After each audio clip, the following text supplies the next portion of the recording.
Внимание, внимание! Говорит и показывает Modiphius.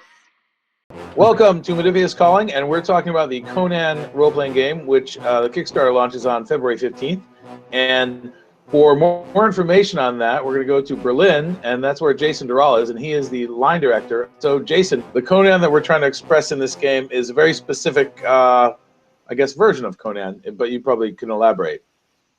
Yes, we're getting to what we would consider to be the core feeling and flavor of the Conan, we could call it the Conan canon.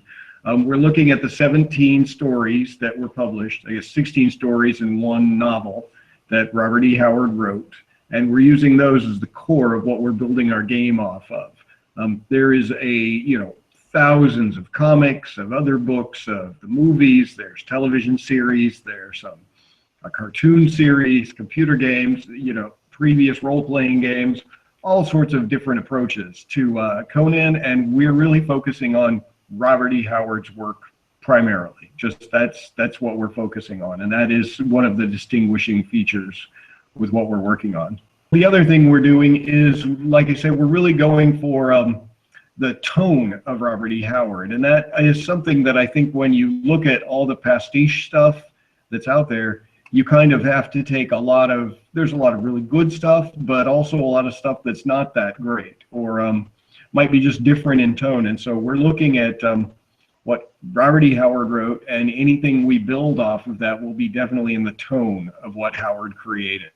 And I think that when you sort of open the door with all the pastiche stuff, you end up with a wide range of tones, and we're trying to get back to stuff that really captures what the feeling of what we think Robert E. Howard is.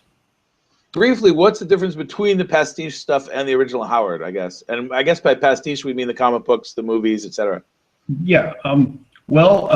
Jeff Shanks can probably go into more detail about that. But basically, after Howard died, he had only so many stories that were published in his lifetime. And then a few pieces and stories were published later in his life. And then his literary estate ended up in the hands of some editors who made a very, very judicious changes to his work. They wrote stories of their own about Conan. They took Howard stories that were about other characters and rewrote those into being Conan stories. They took half-completed Robert E. Howard stories and turned those into they either completed them or they turned half-completed Robert E. Howard stories about completely different characters into Conan stories. And then they sort of opened the door for other authors to contribute and write Conan stories. And sort of what happened as a result is you ended up with a lot of different voices coming in and trying to kind of pull the character in a lot of different directions. And whereas some of it was, really fun and it has a life of its own beyond what the character that was written, but it's created this sort of very different view of what the actual flavor of the original character was. And I think, without being critical of a lot of work out there, I think that only a few authors or creative people have really gotten a handle on what the Robert E. Howard flavor was. And what is that flavor, just in a nutshell, for you? Yeah, to me, I think it's this sort of savage vitality, this energy, this narrative urgency that moves through the stories.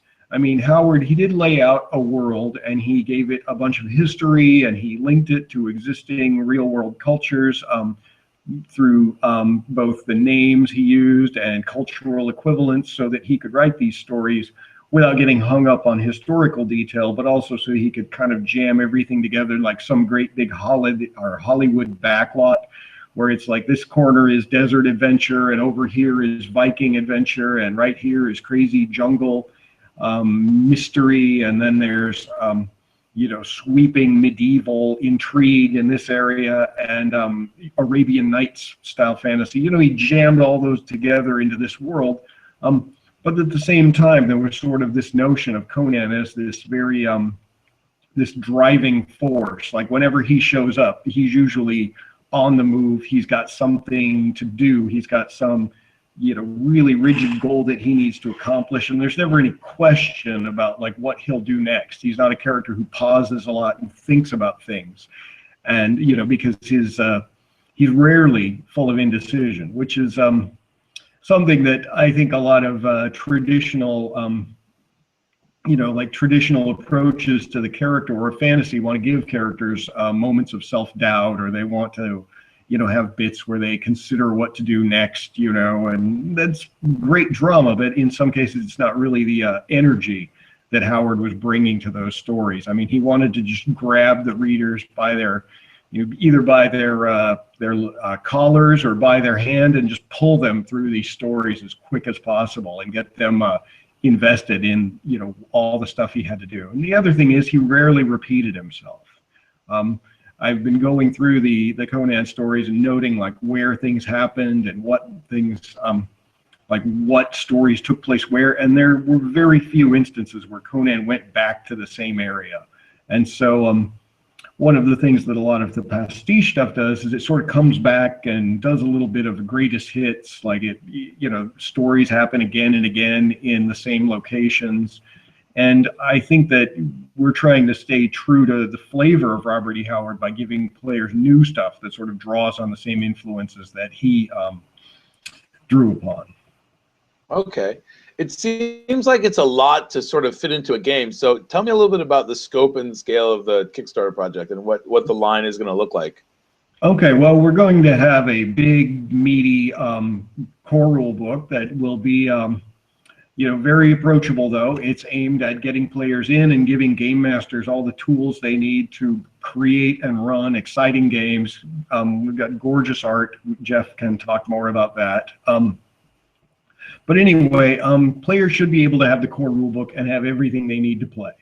But because, like I mentioned, this whole notion of the Hollywood backlot, where Howard, sometimes it was like Conan would be running between these different adventures and these different genres.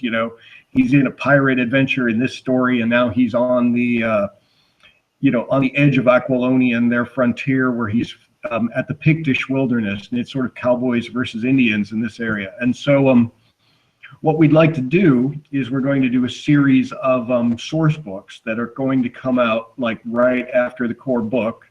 They'll be released in order, and in a way they sort of echo the themes of the old the first Conan paperbacks that many people learned of Conan from, that appeared in the 70s, I think, was the first appearance of those. Anyway, so the first book we'll be doing is like Conan the Thief, and that will detail things like thief adventures. It will give additional life path options for thief characters, and it'll give the GM tools so that they can create awesome adventures that are sort of skewed on thieving stories, like, for example, Rogues in the House or Tower of the Elephant.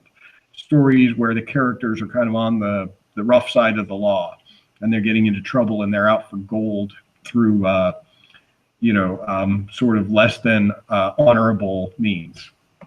And so we'll be rolling into the second source book is Conan the Barbarian, which details his time up in the north, where he's, his homeland of Cimmeria, and then Nordheim, which is Asgard and Vanaheim, the sort of Viking areas. And the stories that GMs will be able to tell using this book will be mostly about that kind of up in these northern lands. And each of these books will actually be a combination, like a themed source book that gives player options and whatnot. And they also cover the regions that these stories are best known for. So, the Barbarian book will feature stuff that is hinted at in The Frost Giant's Daughter.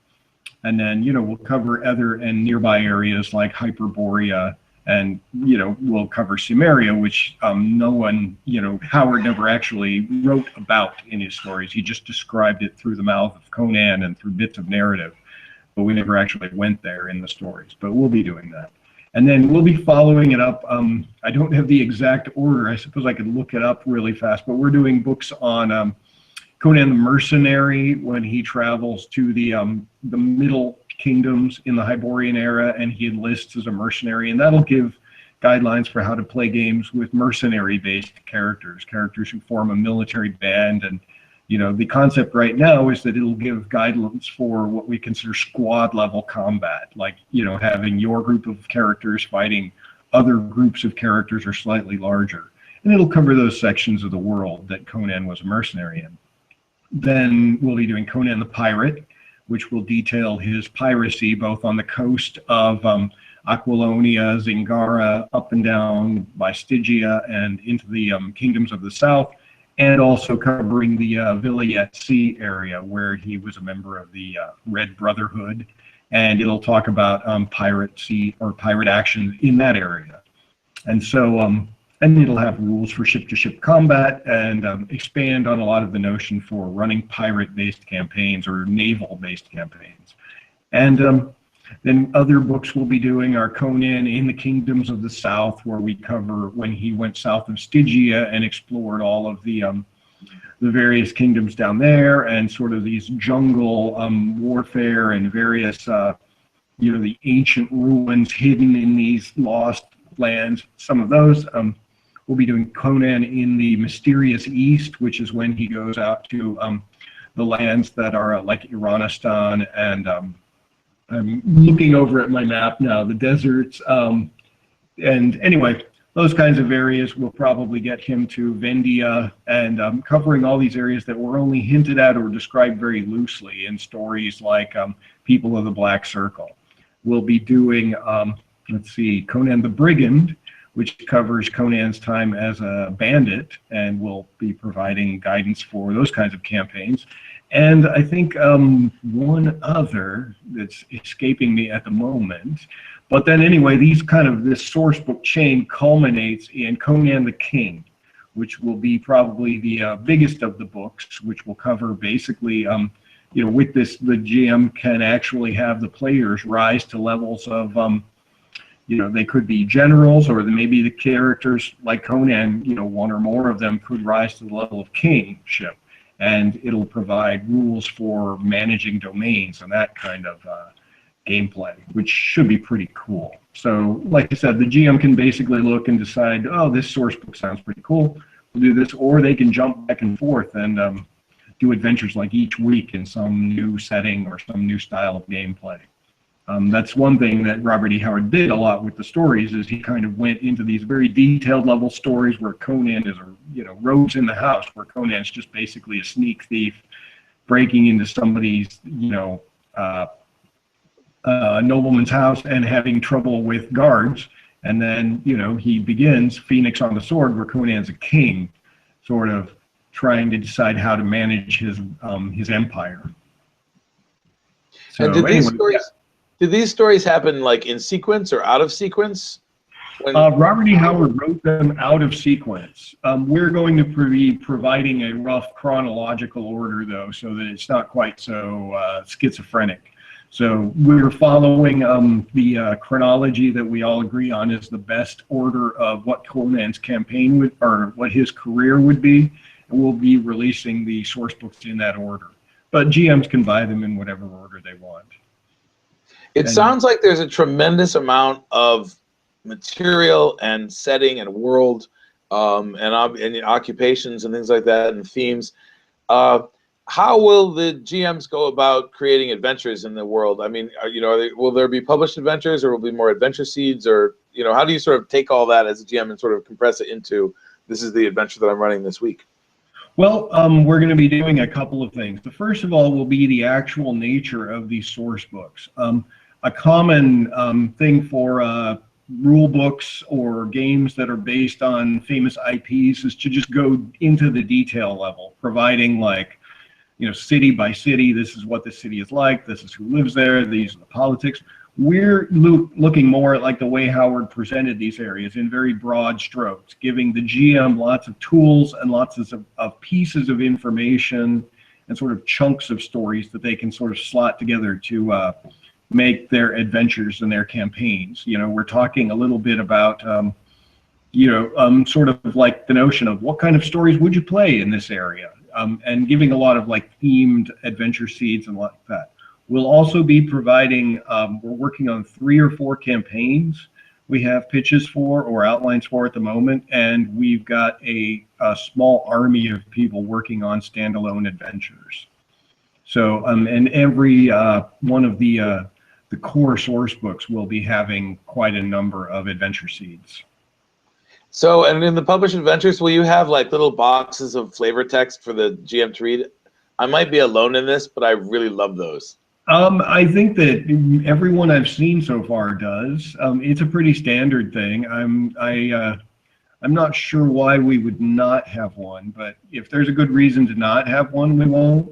But you know, we in all likelihood will have one. Our Kickstarter, the Quick Start adventure that will be released parallel with the start of the Kickstarter, it begins with a little bit of boxed text, if that makes you excited.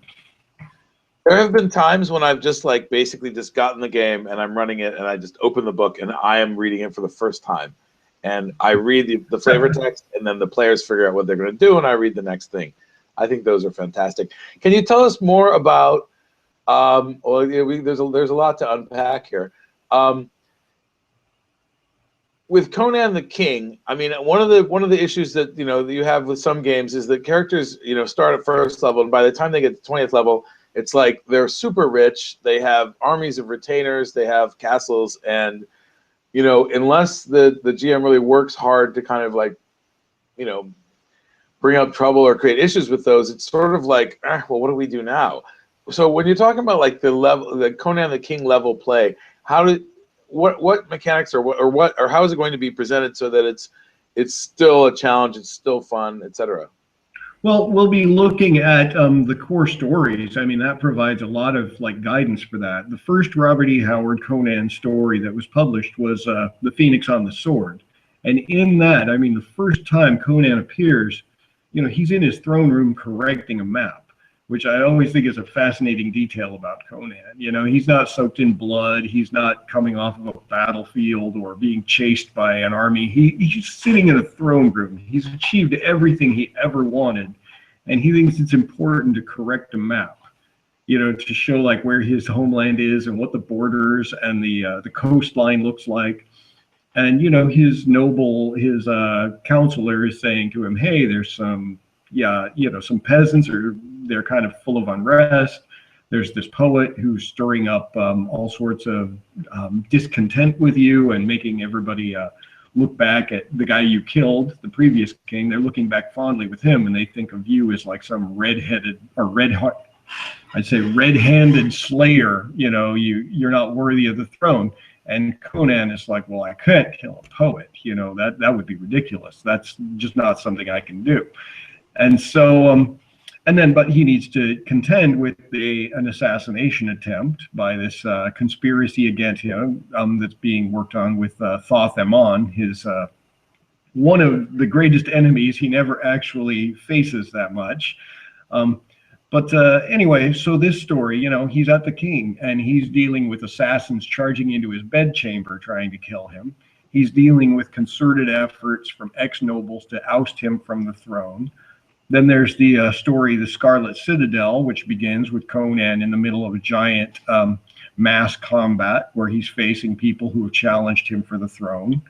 And The Hour of the Dragon, which pretty much takes Conan from being king to being a wandering mercenary trying to regain his throne. So, there's plenty of stuff that we can draw from the original Howard to try to create challenges that will hit even the most powerful or the most accomplished characters. The other thing about the game system, the 2D20 system, doesn't really use it's not like a level-based progression where characters just become more and more powerful and more unkillable.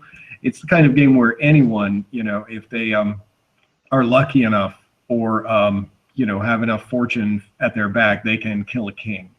And so it's a dangerous world, and that makes things all the more I think grim and evokes the life could end at any moment flavor of Conan. So I guess this is a great time to talk a little bit more about the system. We won't go too heavy into the mechanics, but so if that's the case, one of the things that everybody wants out of a Conan game is they want to, walk into whatever it happens to be, probably a cult temple or something like that, and just wade through enemies, swing the sword, and cutting them down left and right? Or will there be the scope? How is that handled? If it's a realistic kind of system, or if it's a system where you don't, end up with like 100 hit points at level whatever? Characters progress on a very reasonable fashion, but our characters begin as, I don't know if I can say the word badasses, but characters are heroes. They're larger than life characters. They're built on, more points, or more, their core attributes are better than the average guard or merchant or whatnot. And we distinguish, when you say Conan runs into a temple and it's full of like all kinds of thugs and guards and low-level priests and whatnot.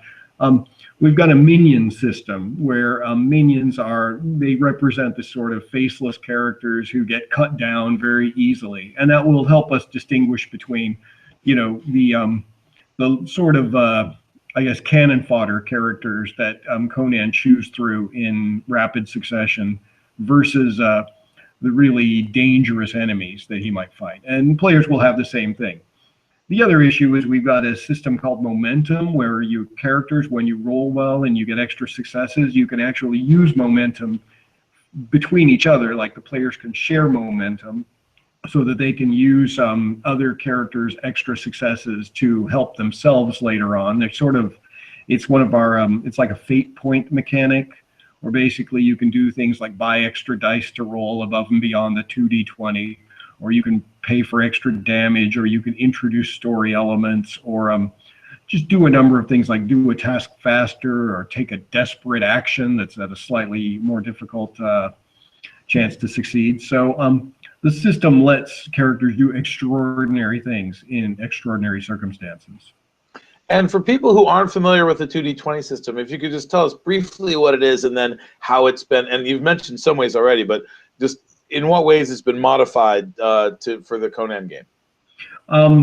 For the Conan game, well, I'll start with the base 2d20 system. That was developed by Michael Cross and Jay Little, and it basically, the core of the mechanic is you're rolling 2 dice 20 against a fixed number, and you're trying to roll lower than that. And you basically are trying to get a success. If you can roll under your modified attribute plus your skill, you get a success. There's a concept called skill focus, or skill focus. It's like, usually it's 1 or 2 or 3. It's a very low number. And if you can roll under that, you get extra successes. Or if you roll multiple dice, like if you're rolling your 2d20 and both of the dice indicate a success, then you may have an extra success. And with that extra success, some challenges might require 2 successes or 3 successes, or sometimes as many as like 5 successes for some ridiculously unbelievable task. Or you can, if you have extra successes, you can sort of put those aside, and those are called momentum. You can spend momentum very quickly and use it on the task you just did. Like if I hit somebody with my sword and I get extra success, I might use that for an extra point of damage. Or I might introduce something like, if I do well enough, I might disarm my opponent, or knock them prone, or do some cool extra special effect like that. Or I can sort of decide to bank those points of momentum and put them in the center of the table, and that becomes a pool that all of the players can draw from if I decide to contribute it. And this way, when the players are all working together, they're generating momentum that they can share, and they create this cool gestalt. Now, it seems kind of hard to, like, if you might be scratching your head right now going, well, if you're only rolling 2d20 and a task might require 3 or 4 or 5 successes, how does that even work? And the way that works is, like I said, if you get a very low number below your skill focus, you end up with an extra success. And also, you can agree to roll extra dice. You can both pick momentum out of the pool to use as extra dice, up to a total of 5, or you can choose to give the GM what the GM calls doom. The game master has this pool of, they're basically luck or fate or fortune points for the game master. And if the player wants to roll extra dice, they can say, all right, I'm going to do my task kind of recklessly maybe, and I'm going to really push myself in an attempt to succeed. But what that means is I'm opening myself up to danger, and maybe karma is going to come around in some other form. And so the GM gets these points of doom, and they can use this as sort of their fuel for handling NPC actions and boosting the abilities of NPCs. You can even spend doom to take a minion and suddenly turn them into an elite fighter. Like I ran a game of the thing in a local bookstore here in Berlin a couple of nights ago, and the fight was going really well for the PCs, and they were they were doing quite well fighting a bunch of Picts. And then I had, I decided to I had a lot of doom built up, and so I elevated one of the NPCs. He was a minion, which meant he was not terribly tough. And then suddenly I had him like throw his cloak aside, and he stood up and snarled at them, and I gave him a slightly more embellished description.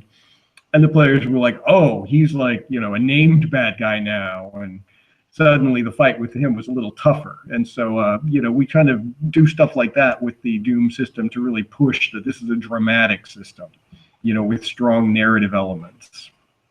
I like also that kind of like it breaks up sort of the binary system of like success, fail, I can think of ways in which the Doom dice or the momentum dice could have been useful. I was running a game just the other day, and I only had 2 PCs, and they were, they had to face quite a lot of challenges, and I was constantly sort of like biting my finger. I was going like, are they going to be able to make it? And like they came very close to getting killed.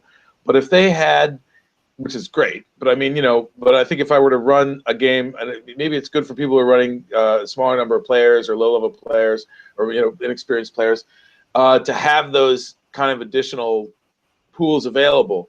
If these guys, for example, if they're searching, a tomb, and you have a clue there, and you want to make sure that they get it, well, it would be pretty bad if both of them roll to try to find the thing, and then neither one of them makes it, and then you're like, well, I don't know what you can do. You can stand outside and wait until tomorrow, try again or something. But if it was a very important roll, then they could just say, listen, we're going to take some of these momentum dice, or we're going to take some of the doom dice. We want to make this roll, but we realize that we're opening the door for you to do something, like, oh, well, you've been discovered or something like that. So that seems like a really cool mechanic for GMs. Yeah, it works really well. Another thing that I haven't touched on yet is we've got the notion of complications. Like if you're rolling a skill you know how to use, you've got some expertise in it, and you roll a 20, it's not a fumble, but it means something happened. And so, and if you're using an unskilled roll or like an improvised weapon or something like that, and you roll a 19 or 20, same result, you get a complication. And a complication could mean something like you slip and fall, or, you're knocked back in the middle of the fight. The GM introduces some appropriate complication. And so you could actually have bits, because you're rolling multiple D20s, where you can have a character succeed awesomely at what they're trying to do, but they get a complication, and so something goes a little sideways, and they have to deal with that. It might be something simple like they smash their sword down onto a bow. Maybe they lop somebody's head off, but their sword breaks, or their hilt slips out of their hand because it's covered with the gore of their enemies. And so there's a bunch of these little complications that can add, that also add flavor to the way the game plays. Or they take one of the PCs as a hostage, or more guys show up. I could see that. And it seems like the mechanics are kind of designed to, some games are kind of almost like video games. You roll up, you fail. Oh, you succeed. You roll a critical fumble, your weapon breaks. But it seems like these are mechanics that kind of are really trying to make sure that there's a lot of narrative possibilities. So they seem to reinforce the idea of like, I'm telling a story here. Right, and well, I mean, there are rules for how things succeed and fail. I mean, their GM is constrained. The Doom pool, for example, is a great means in that it means the GM can't just have NPC sorcerers just hose spells at the players endlessly because they have a list of spells and they're just checking them off. They've got Doom points, and if the final confrontation comes and the GM doesn't have any Doom in their pool, that means, well, A, the GM's doing something wrong, but B, it means that the villains may be at a slight disadvantage, and the GM is going to have to be very strategic with them and the way they play in order to try to generate Doom. And there are some fun tricks with the Doom mechanic. For example, if the players spend too much time sitting around talking and trying to figure out what to do, the GM is encouraged to just put a point of doom in his pool, you know. If the Hey, player, what if they check their phones? If anybody on a mobile phone you for know, non-game task, it goes in the doom pool. I think I'm I going to guess you could probably extend that to Monty Python quotes or whatever happens to set you off. But yeah, I mean, in the rules we've got right now, we do say, like, if the players are sort of dithering around indecisively, you know, and they're like, well, what do we do? I don't know. Why don't we figure this out? Then the GM should just let you know. By the way, doom is building as you guys are sitting around talking. You know, your enemies are getting stronger. That's terrific. So tell us about, there's a quick start. I don't know if it has been released or it's being released, but tell us about the quick start and tell us what's in it and where you can get it. Okay, well, the quick start is, as of today, which is the 6th of January, it's being finalized in layout and development. I ran a demo of it, and I'm making a few tiny changes that were based on player feedback from the immediate. It's been played before, but I wanted to get some more, like, this is what the final version of it is. Do you have any more feedback? And I got some great feedback from my players, so I'm going to be making some final tweaks.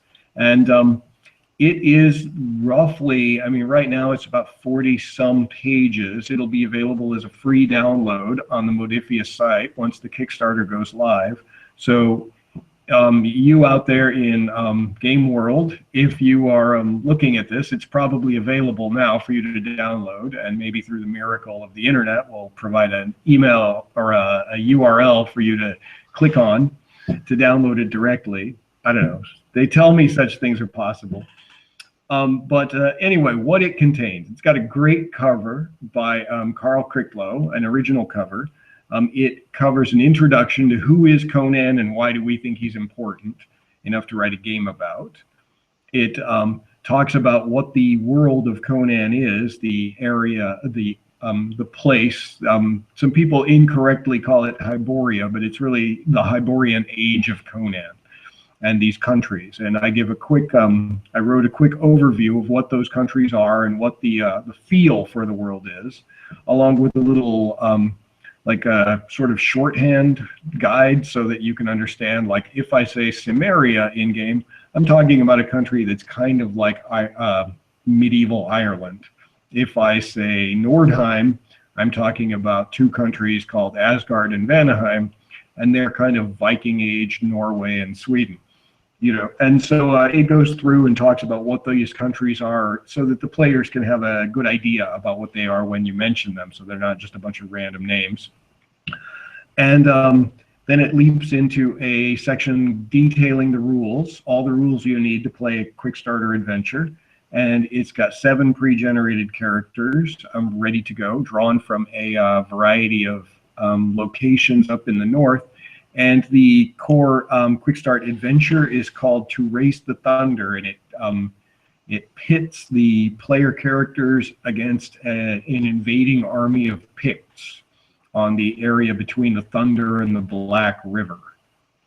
So that's what it's got. It's got a little bit of supernatural stuff, a little bit of skirmish combat, some tough moral choices to make, and an overall feeling of, I guess, savagery and glory to be found on the frontier, the edge of the civilized world.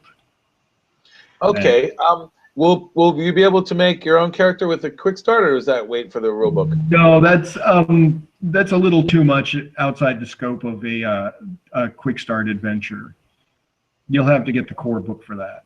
I probably can reverse hack it. I also didn't know that Cimmeria was based on modern Ireland. I think that's fantastic. So Conan is maybe Irish. Yeah, Robert E. Howard was kind of obsessed with Celts. And so Conan is one in a long line of vaguely Irish warrior heroes from, you know, Celtic background. I thought he was from Austria. No, that's another bit of pastiche. We're kind of trying to, you know, with no offense meant to Mr. Schwarzenegger, but, you know, he played a Conan, but he wasn't the Conan. I don't feel like any game of Conan can go by without thinking about that movie. I've got the poster on my wall right over there. I love the soundtrack beyond all measure, and I've seen that movie about 40 or 50 times, you know, so yes. And every time I go to this store here in Berlin called Supreme Replicas, I drool at the Conan's father sword, you know, the full metal replica thing, and I think, well, it's only, you know, 330 euros. Maybe I should pick that up, but no, I have to resist every time. So yeah, the Conan movie, very dear to my heart. But you know, even when I was a kid watching that movie, you know, I knew that wasn't Robert E. Howard's Conan. That was Oliver Stone and John Milius's Conan. It was the best moment of the 70s, probably. So tell us about, like, people have played a lot of different role-playing games set in similar kind of settings, you know, in terms of, like, you know, medieval or pre-medieval. What's the, and there's a certain type of gameplay that people get from fantasy role-playing games. If you could put it in a nutshell, what makes Conan different? And this will be like the last thing I think we talk about, but like, how is it different from what's come before in terms of the play experience? It's really a world that's both. It's kind of going in a few different directions. First of all, you know, Robert E. Howard wanted to make a world that felt real. It felt lived in, and it felt like it was the precursor to our own history. And so he had this notion of like repeating cultures, like cultures that rise and fall past cataclysms. You know, they survive tens of thousands of years. They're buried under the sands or under the oceans, and then, you know, they rise again. And a lot of the same, you know, humanity sort of comes back, and humans start acting in the same ways again. So various cultural patterns reassert. So it's a world that's very similar to our historical world in some way, like the ancient and medieval world, but it's got some nice other bits. But at the same time, there's this element of this layer upon layer of history and culture. And in some cases, you know, Robert E. Howard introduced a lot of weird science, you know, secrets that had been long since lost to the people of the Hyborian age. He has all these exotic lost cities and buried kingdoms that had vanished, you know, thousands or even tens or hundreds of thousands of years prior to Conan's era. And so there's this whole element of this, you know, you're in this fantastic fantasy world that's very much, it has a feel of sort of fantastic realism. But at the same time, there's these like ancient exotic kingdoms buried below and buried below and buried below. And so there's bits and pieces where that comes up. Another thing that we're really focusing on, it's one of our key, I guess, I call it one of our design pillars, is that we're looking at the fact that Robert E. Howard very deliberately connected his Hyborian age to the what has been called the Cthulhu mythos. He was a close friend of H.P. Lovecraft, at least in through pen pals. They wrote, you know, hundreds of letters back and forth to one another. Their pen pal correspondence is just staggering. I've got 2 books that collect all of their letters, and it's amazing the amount of letters. I mean, they would write 2 or 3 letters to each other each week. You know, letters would be flying back and forth across the country, and you know, these were lengthy conversations about a lot of topics. And because back then a lot of the authors of the age would sort of share each other's ideas, and you know, Lovecraft encouraged a lot of authors to contribute to. He called it Yog-Sothory. Later on, it became the Cthulhu mythos. But he encouraged authors to sort of introduce elements from his stories into their works, and he would make a name drop and make references to their stories in his. And so you have a lot of key Robert E. Howard characters and concepts that are part of the Cthulhu mythos, and you've got a lot of Cthulhu mythos stuff in Robert E. Howard's world, to the point where he, you know, it is the 2 histories are pretty much intertwined. And so that's something we've actually spent a lot of time focusing on, is the fact that we'd like to make sure that we get some of that aspect of the Hyborian age into the game, and that notion of cosmic terror. And without you know, any disrespect to the previous games that have been published about Conan, is that I don't think any of them have really dealt with this aspect of cosmic horror that is so prevalent in the Conan stories, to the point where many of them you know, you get this sense of the world is just this veil,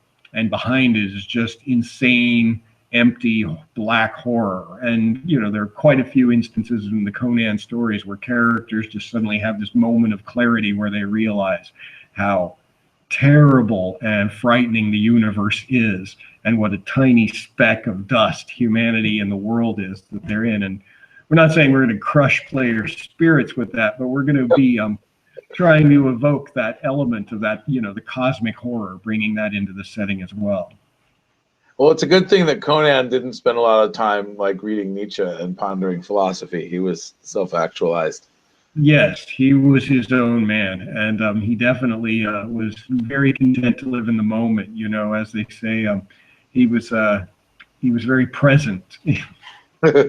So, is there? Well, right before we go, is there anything specific, anything else coming out of the Kickstarter that you particularly like, or that people should be aware of, like, you know, bits and bobs, well, or whatever?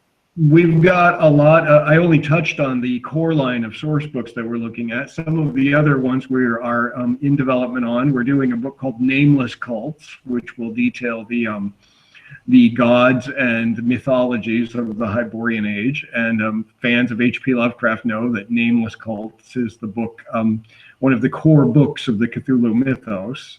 We're doing a book called Savage Swords, which is all about NPCs and rogues and all sorts of characters that the GM can use for their campaigns. We're talking about the Book of Skelos, which is the mythical sorcery source book that we'll be dealing with, containing all kinds of cool stuff that sort of expands the rules for sorcery and provides a lot of cool new stuff. We've just got a lot of these. We're going to be doing a book on ruins and lost cities that the GM can just sort of pull these little these cool little set pieces in and plug them into adventures, or, you know, write an entire adventure around them.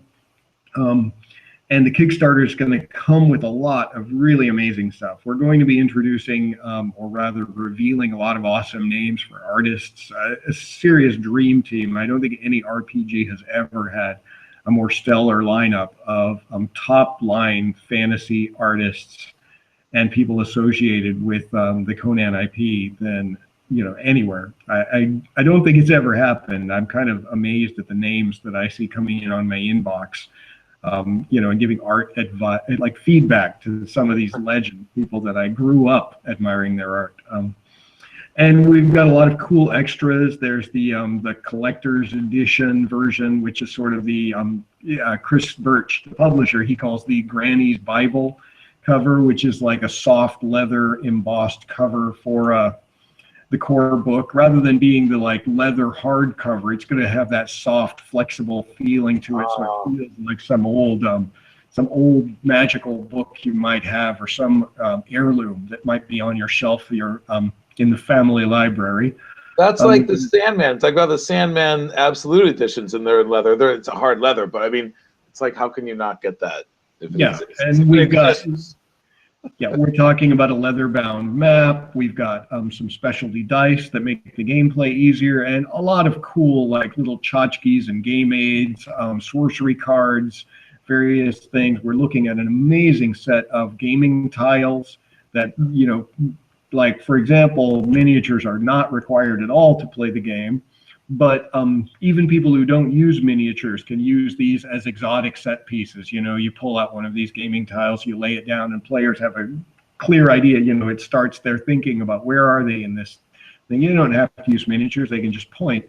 Or the GM can, you know, bring miniatures in. And we're doing a lot of cool cross-promotional work with the Monolith people for their Conan board game, the Conan Rise of Monsters minis game, the Age of Conan MMO, and others of a great number of other kind of cool tie-ins.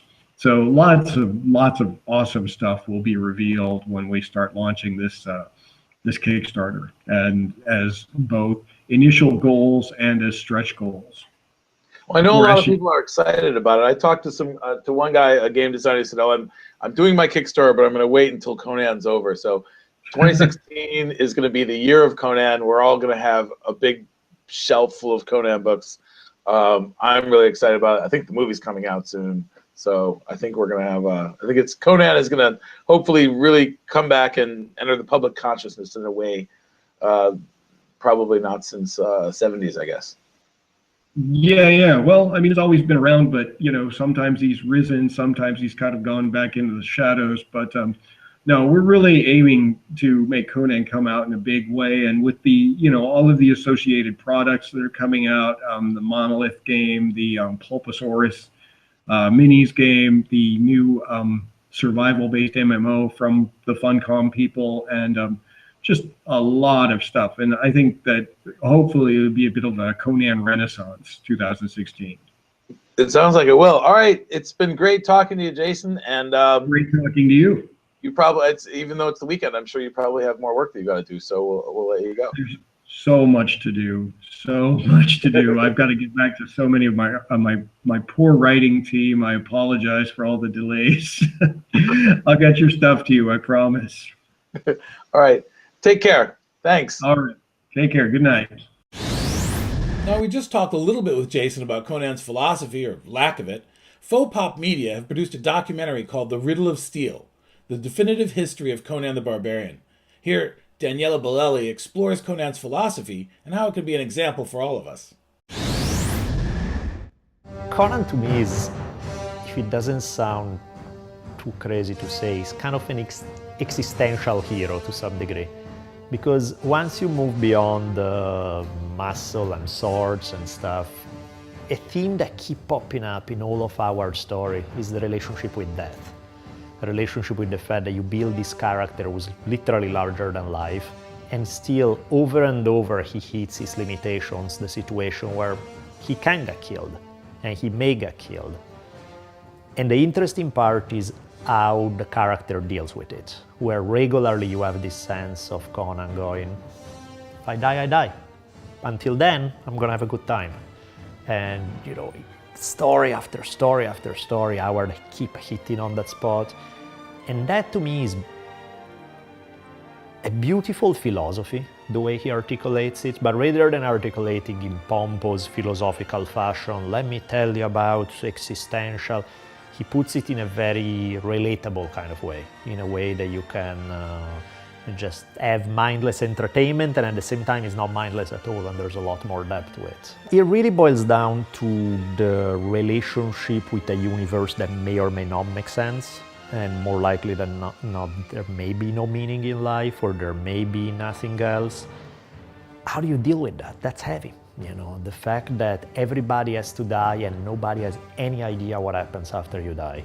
And there may be nothing, and there may be no meaning, or there may, the total uncertainty of it all, and the fact that that's what you have to deal with and live with, that's heavy stuff. And there's in one of the, I think it's Queen of the Black Coast, one of the Hour story, there's this awesome Conan monologue about his attitude about the afterlife and what may or may not be there. He closed with the, let me live deep while I live. I love that. Let me live deep while I live. How good does it get?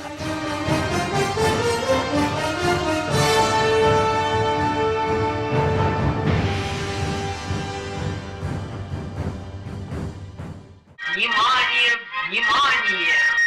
Говорит и показывает Modiphius. Внимание, внимание! Говорит и показывает Modiphius.